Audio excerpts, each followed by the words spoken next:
nagibutang dito two hand sit carry.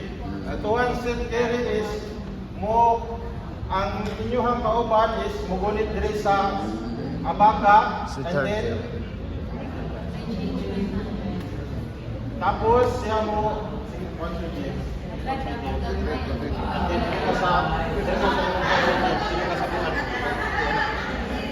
ano siya ang two hand sit carry. So lakaw mo magunit siya ang two hand sit carry. So isa na sa ito ang button sa ang so anong ibuhat nato ni siya so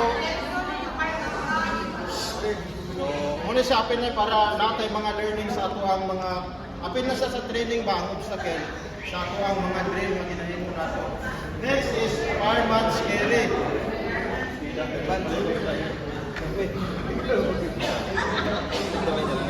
Oh, higda. Higda gyud. Higda. So dito sa ato ang area is nanadaan kamudaan any participants nga mo apil magpili mo na mudaan og inyo ang pasyente. So inyo yung pilion kanang daan ra. Si Ma'am. Para dili mo maglisod.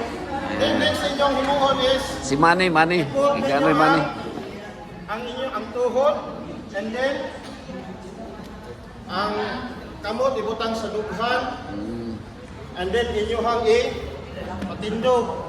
Isa lang ang magkuhan ani tapos ang isa ka til inyong bugong dire sa likod niya. And then bilis sige. So kada lang isa wala pa man ano. So kada apply ani is inyong squat mo and then kung babae is dire sa siko, kung lalaki is dire sa iyahang kuan kamot. And then, inyong buhaton is up. Ang isa ka tuho, ang isa nyo ka pa is ipugong ninyo. And then, gunit mo, kung sa dapit ang gulitan ng sirihap, ay magulitan ninyo para mupugong. And then, fireman's carry ni siya. And then, ang isa itaas. Suong.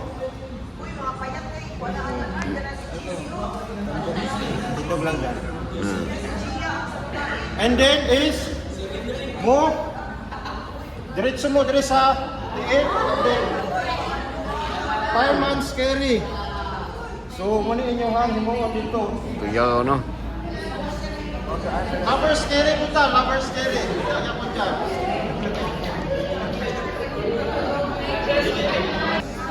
Next yapon is same lang yapon.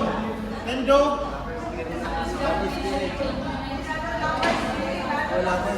Up yapon.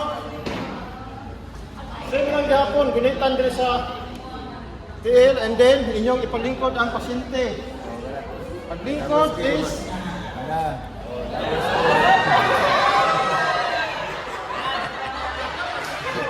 last na lang. Last iba. Last na lang pinitri. Magpa-carry ako, may lover's carry para makatilaw po siya. Same lang yapon.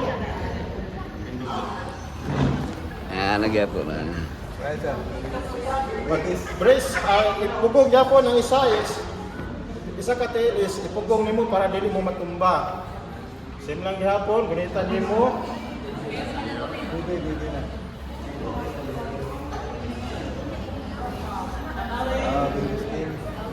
Siya, isa ka tail.